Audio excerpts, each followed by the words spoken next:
TRS party బలోపేతానికి పనిచేసిన వ్యక్తినే నేను కూడా. ఆనాటి కేసీఆర్ వేరు, ఇప్పటి కేసీఆర్ వేరు. ఆనాటి కేసీఆర్కి తెలంగాణలో చేనేత కార్మికులు చచ్చిపోతుంటే భిక్షాటన చేసిన కేసీఆర్ ఆనాటి కేసీఆర్. ఇయాలటి కేసీఆర్ మారిన మనిషి, మర మనిషి, మన మనిషి కాదు. ఏమైంది ఇయాలటి కేసీఆర్కి?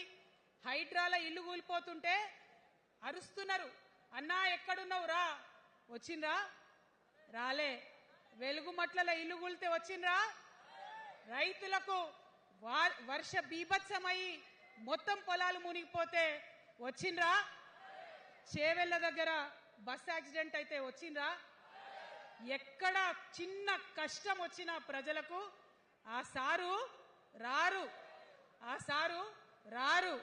ఎందుకంటే ఆయన మారిన మనిషి, మర మనిషి, గుంటనెక్కల తోడేళ్ల చేతిలో ఖైదీ అయినటువంటి మనిషి, మన మనిషి కాదు. బాధతో, దుఃఖంతో, ఆవేదనతో చెప్తున్న మాట, సంతోషంతో చెప్తలేని ఈ మాట నేను. అట్లాంటి కేసీఆర్ ఎట్లా ఉండే ఒకప్పుడు? అదే ఆర్డీఎస్ అంతా పాదయాత్ర చేసి నా తెలంగాణకు నీళ్లు కావాలని అడిగినరు. ఇవాళ మరి 10 ఏళ్ళ అధికారం ఉంటే పాలమూరు రంగారెడ్డి ప్రాజెక్టు కోసం 10 ఏళ్లలో ముందుకు పోతలేదంటే, ఎవరన్నా తెలంగాణ పట్ల ప్రేమ ఉంటే, పాలమూరు పట్ల ప్రేమ ఉంటే, కృష్ణా నీళ్లు వాడుకోవాలంటే మన కేసీఆర్ అయ్యుంటే ఆ పాలమూరు రంగారెడ్డి ప్రాజెక్ట్ కాడ కుర్చేసుకొని అది కట్టిస్తుండే. ఏం చేసినారు మారిన కేసీఆర్ గారు? పంజాబ్ పోయినరు, గుజరాత్ పోయినరు, బీహార్ పోయినరు. మేము మొత్తం రాష్ట్రంలో పీక్ కట్టలు కట్టాం, నేషనల్ పార్టీ పెడతామని పోయినరు తప్పితే తెలంగాణ ప్రజలను పట్టించుకోలేదు. పట్టించుకుని ఉంటే, కేంద్రంతో గొడవ పెట్టుకోకుండా ఉంటే ఇవాళ పాలమూరు రంగారెడ్డి పారకపోతుండేనా? నేను అడుగుతా ఉన్నా స్ట్రేట్ గా. ఇన్ని రోజులు నేను ఎన్ని మాటలు మాట్లాడినా బీఆర్ఎస్ పార్టీ నాయకులు ఒక్కరు కూడా బయటకు వస్తలేరు, సమాధానం చెప్తలేరు. దీనికి మీరు సమాధానం చెప్పకపోతే ప్రజలే మిమ్మల్ని బయటకు లాగి సమాధానం చెప్పేటట్టు చేస్తారని కూడా ఈ సందర్భంగా నేను తెలియజేస్తా ఉన్నా. ఒకటే మాట అడుగుతున్నా, మన కేసీఆర్ అయ్యుంటే ఆనాడు తెలంగాణ బిడ్డలు కష్టపడితే బయటకు వచ్చి నా బిడ్డలకు ఇబ్బంది అవుతుందని కొట్లాడిన వ్యక్తి, సింగరేణి గనిలో ఒక కార్మికుడు చనిపోతే అక్కడి దాకా పోయి చూసి వచ్చినటువంటి వ్యక్తి. మరి తెలంగాణ వచ్చినాక ఏమైందా ప్రేమ? అధికారం ముందు మమకారం తగ్గిపోయిందా? ఏం జరిగిందని నేను అడుగుతా ఉన్నా. ఎందుకు ఈ మాట చెప్తా ఉన్నా అంటే, ప్రేమ నాకు కూడా ఉంది. నాకు తండ్రి కావచ్చు, అది వేరే విషయం. కానీ ఒక రాజకీయ నాయకుడిగా వారు ఈ మధ్య రాజకీయ పరిణితి కోల్పోయి మాట్లాడుతూ ఉన్నారు. కేటీఆర్ గారు మాట్లాడిందంటే ఓకే అనుకోవచ్చు, ఆయనకు పెద్ద తెలియదు పాపం. కానీ కేసీఆర్ గారు అనే మాట ఏంటంటే, ప్రజలు తప్పు చేసిండ్రు. ఓకే, ఒక సెకండ్ నేను ఒప్పుకొని దాన్ని, ఒక సెకండ్ అనుకుందాం. ప్రజలు తప్పు చేస్తే నేను ఒక తల్లిగా అడుగుతున్నా, నేను నా కొడుకో మాట చెప్తా, వాడు వినలేదనుకో, కింద పడ్డాడు అనుకో, ఇడిచిపెడతానా? దగ్గర తీసుకొని మంది అనా? ఓకే, ప్రజలు తప్పు చేసిర్రు అనుకోండి, మీకు అధికారం ఇవ్వలేదు అనుకోండి, ఒక కర్కోటకుడి పాలన నడుస్తుంది అలా తెలంగాణలో.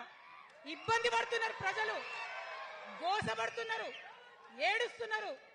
ఇండ్లు అన్ని ఉండి ఇండ్లు గూలగొడుతుంటే, అర్ధరాత్రి ఇంటి మీదకి వచ్చి ఇండ్లు గూలగొడుతుంటే ఆదుకోవాల్సిన అమ్మలాంటి మన పాత కేసీఆర్ ఏడి? ఎక్కడున్నాడు? ఇది మనం అడగాల్సింది. అందుకోసమే నేను ఈ నిర్ణయం తీసుకున్నది. నన్ను పార్టీలోంచి బయటకేస్తే నేను వెంటనే పార్టీ పెట్టలే. ఆనాడు కూడా చెప్పినా, నేను ఆలోచన చేస్తున్నా, మారతారేమో అని చూసిన, పదే వేచి చూసిన. ఇవాళ నన్ను పార్టీలోకి వెళ్ళి సస్పెండ్ చేసి 10 నెలలైంది. నాకు నిజంగా మంచిగానే అయింది. ఎందుకు తెలుసా? ఆనాడు ఉద్యమకారులను ఇబ్బంది పెడుతుంటే నేను ఇంకా గట్టిగా మాట్లాడలేదు. ఆనాడు మీకు జరిగింది, ఇవాళ నాకు జరిగింది. కొత్త ఏం లేదు. కేసీఆర్ కోసం, టీఆర్ఎస్ పార్టీ కోసం, ఆనాడు తెలంగాణ ఉద్యమం కోసం ఇండ్లు అమ్ముకొని, భూములు అమ్ముకొని, ప్రతి ఊర్లో టీఆర్ఎస్ కండువా వేసుకొని పోరాటం చేసినటువంటి కార్యకర్తలు ఎక్కడున్నారు? ఇవాళ వాడుంటే వాళ్ళ మీదైనా సరే యుద్ధం చేయడానికి ఖచ్చితంగా వెనుకడుగు వేయకుండా ముందుకే వెళ్తామని తెలియజేస్తూ, మరి ఈ 3 పార్టీలు కూడా, Congress party single agenda, Rahul గాంధీని ప్రధానమంత్రి చేయాలి. BRS party single agenda, farm house లో పెద్ద సార్ ఉండాలి, చిన్న సార్ సీఎం కావాలి. బీజేపీ పార్టీ సింగిల్ ఎజెండా సామాజిక న్యాయాన్ని కథం పట్టియాలి. కాబట్టి 3 పార్టీల మీద కూడా యుద్ధం చేసేది ఉన్నది. అలుపెరగని పోరాటానికి సిద్ధం కావాలని చెప్పి మొత్తం మన జాగృతి సైనికులందరినీ కూడా నేను పిలుపునిస్తా ఉన్నాను.